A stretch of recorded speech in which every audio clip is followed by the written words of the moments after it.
Hello again, gamers and gamettes, and welcome to yet another episode of Not So Hardcore Gaming.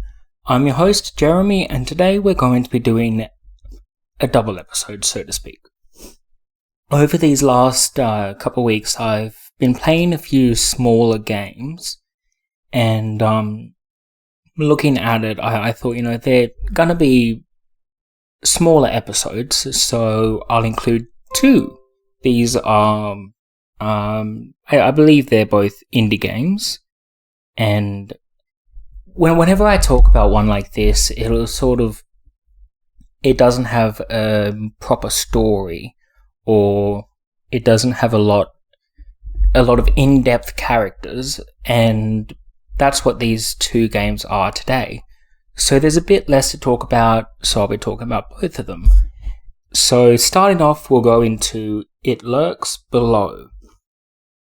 This was one, I'm not even sure entirely how I found it, but when I was first getting my Xbox set up, I was looking for a few smaller games while I was able to get a few discs, and this was one that I came across, and being a much smaller game, I thought, yeah, I'll try it.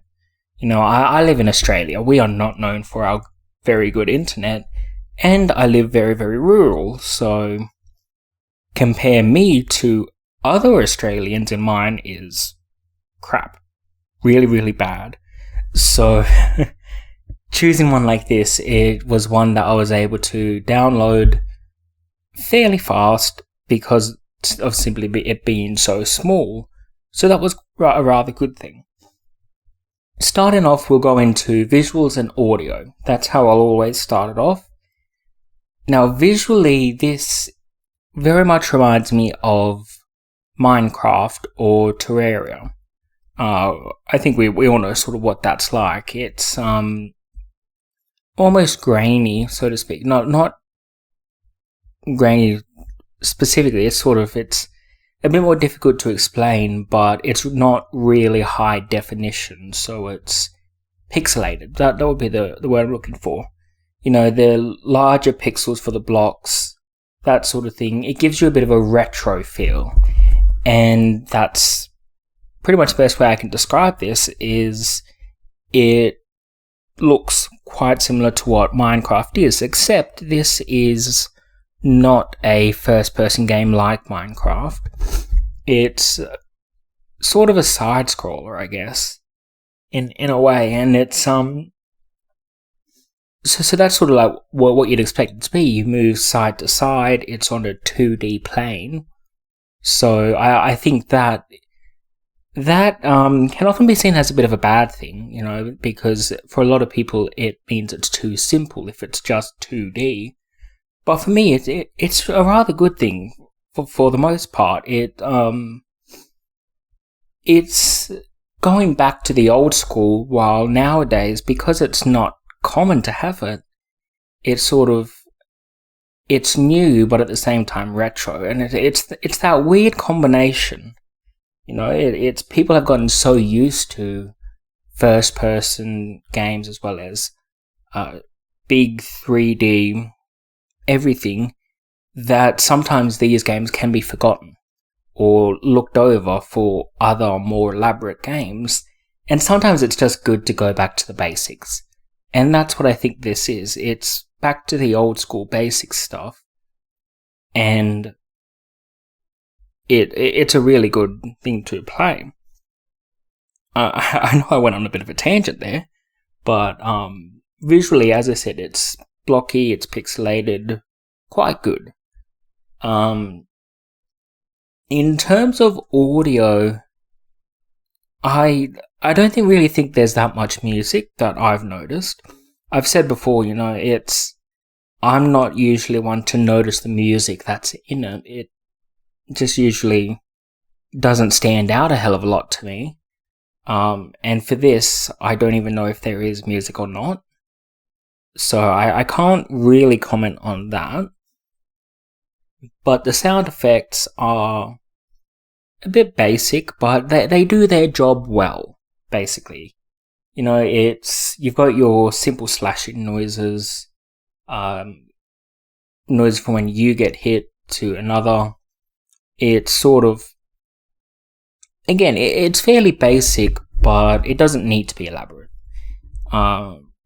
The extent, I guess, of different sounds, there's not a hell of a lot that's there, but I think that adds to the charm, it doesn't have the really overdone stuff in terms of visuals and audio. None of it is too heavy that it just, I think, it makes the game feel so much more charming to me when you go back to the simple stuff.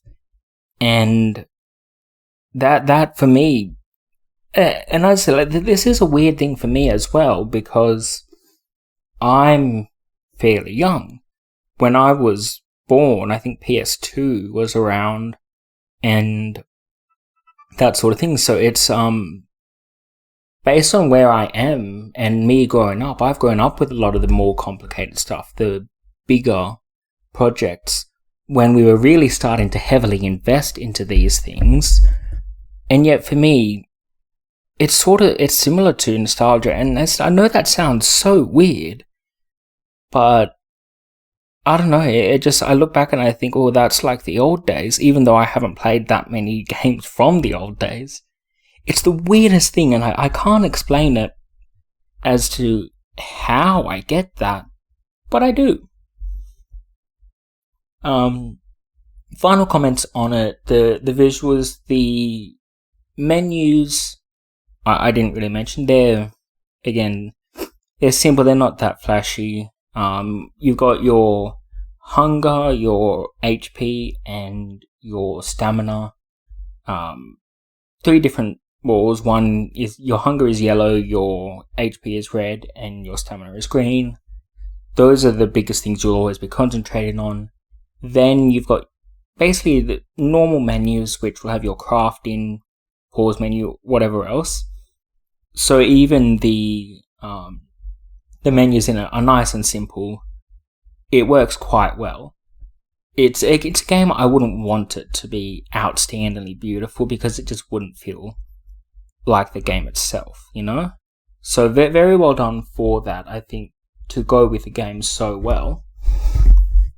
Moving on to the gameplay, again, it's basic, and I think that's another thing that comes with 2D.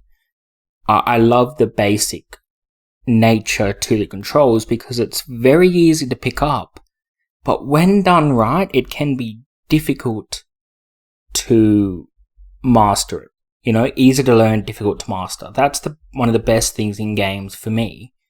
And for this, as I said, the gameplay is very simple. You've got your moving motions, your attack, and you have to build things like your bed or your forge, whatever else. As I said, it's very basic to pick up, but it can be difficult to keep your character alive, because you're also focusing on hunger and making sure you sleep, It possesses quite a big challenge to it, despite being such simple gameplay, and I wouldn't have it any other way. So, absolutely very well done for the game it is. And as I said, it's your simple attacks. That's something. I don't even think you have a block option with it. You just, at least if there is, I'm not one who uses it. And looking into it, there's there is one thing that comes to the gameplay which I think could definitely be improved, and that's with your hunger, you have to grow crops, or if you kill certain enemies, you will get meat. So far, I almost never get any sort of meat, so I have to survive off those crops, and it seems not quite finished. Like, the coding just needs improvement, because I have died from hunger so many times, because the amount that you plant for your crops, often it takes a while for them to grow back, and you can die in the time it's waiting for them to grow back, but then you have to turn what you have into seeds, and sometimes you're not left with enough to make any food, so you end up dying while you wait for the second crop to finish. So it seems the balancing on that definitely needs improvement, because, and it is one thing I've read a couple of people talking about, late game, they're saying that they're still having trouble just feeding their character, even once they've defeated a bunch of the bosses, and they're really into it. So that's probably the biggest complaint I can come up with for the gameplay itself, is it's just misaligned, so to speak. One part of it isn't quite right. The rest is great. I love the combat with this because it's so simple and your different weapons change it greatly. So the combat system was good. The crafting system I very much enjoyed as well. Nice and simple to do, just in general, and easy to navigate through them. So the crafting and the combat were great. I very much enjoyed both sides of that, but the hunger system, definitely not complete. Overall, as I said, the gameplay is quite good. Again, being simple, there's not as much to talk about, but I genuinely can't think of any other things that I've had problems with. So, overall, definitely above standard. Moving on to the next, the menus, and I know it's easy enough earlier, but when you go into the menus, it can be difficult to know what buttons to press. I think for this game, it was probably built for PC, and I'm playing on Xbox, so some of the navigations and the way that you would, click off a menu or open up a new menu seem a bit off, and my instinct is to, when I want to go out of a menu, is to press B. Don't do that. That's not right. No. Sometimes you'll have to it gives you a cursor which you have to drag over, which is why I think it's built for PC. It has a cursor that will come up quite often. And then it's sort of training yourself to press a different button to get out of the menu the correct way. So, in terms of that, the navigation, once you figure it out, is fine. But it takes a while for you to properly figure out everything and get used to it. And as I said, I think it just is built for PC, which I respect. It is difficult to translate a game from PC to Xbox, so I can't say this takes away from the game, It's not one thing I can say heavily detriments the game, but it is one thing I have noticed. So, just putting that out, if you do decide to play it on Xbox, which I do recommend, it is a good experience, even for your casual gamer who will only play an hour or two here.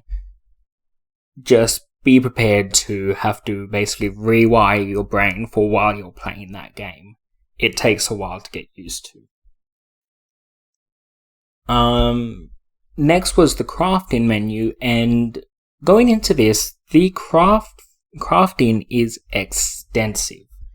There are a lot of different categories for things you can craft. You've got weapons, armor, your buildings. You can make buildings like a general shop or whatever, and there's a whole section of those. You've got farming, that sort of thing, and even specials, all of that. There are a lot of different menus, and therefore there's a lot to learn and a lot of different game mechanics that go into it, because to have something so extensive there with so many different options shows that there is a lot of work put into the game, because for anything that you put into there is a whole lot of coding that goes into it to, get that, like in an example of the farming, that one, relatively simple. You have to get the code in so you can select that through that menu, but then you have to code everything for how it works itself. So when I look into it and I will see all these different things, each which have up to 10 items just in that one category, you think, bloody hell, that was a lot to do. And I'm pretty sure this is an indie game, that I think shows the dedication put behind it. So, looking at the menus, as I said, there is so much there to offer that you can be playing the game for ages and not see everything there is there. And that's impressive. And I know I started this by talking about the menu itself. So the menu itself is fairly easy to navigate. Again, you have to get used to certain controls, but it is set up well. I think it's categorized very well as well, so all up, pretty damn good. Further into it, and one of probably the last things about it is you can control what species, so to speak, of what your character is. I think there's I can't remember all of them, but each of them have their advantages to the gameplay. It's similar with Skyrim. When you choose the race of your character, they each have positives and negatives about choosing them. It reminds me very much of that. I think you can have orcs, humans, elves. So that system is very well done as well for me. And yeah, it's, as I said, I don't know all about it, but it is worth mentioning. Aside from that as well, you've got your leveling up. When you level up, you can put it into hit points or attack and a couple other things. And, you know, simple again, and this is probably one of the most simple parts of the game, but that's good. I liked it that way. And then the final part of that is you also get, there's a different menu which is traits, which can buff whatever part of gameplay you're looking for. So your combat or your farming or something like that. And you get points to spend into that, which will give minor improvements. And for a lot of them, I'll look at them and I'll think, yeah, that's not really worth it. You look at it, so it really adapts to your playstyle, and it's just an abilities menu, basically. All in all, It Lurks Below is a good game.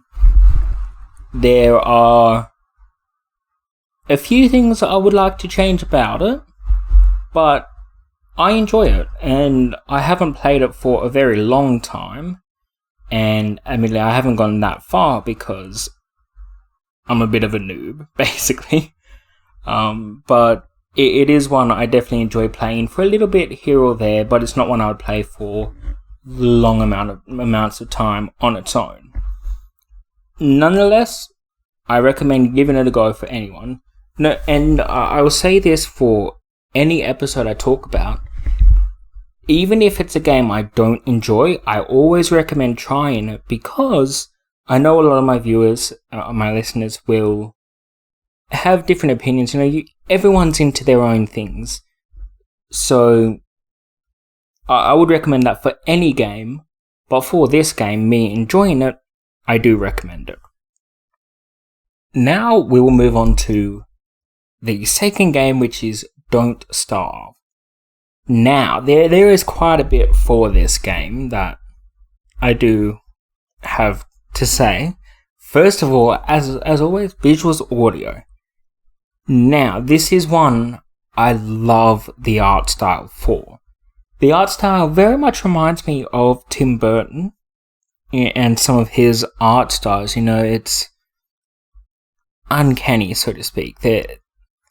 And the way that it's drawn, and it looks very much like an animated game, like someone had hand animated everything. I don't know if that is the case, but that's the look it gives you, and I love that art style very much. As well as that, when you're looking at the art style, you've got, I guess they do almost shadows on whatever item, like on the person's face or things like that, and they do it with just the little lines. You know that sort of look, where it's almost like a sketch, but a highly detailed sketch. And that sort of art style is very difficult to explain. Very, very difficult to explain in words, but it is something I love, and this game does that so well. As it's a cartoony look, but then everything looks a bit odd. You know, it's just not quite right, and that plays into it. It's not like it looks odd in a bad way, it looks odd in the best way possible. Visually, as I said, this is remarkable for everything that I've seen. And there is a lot to see in the game, for the most part.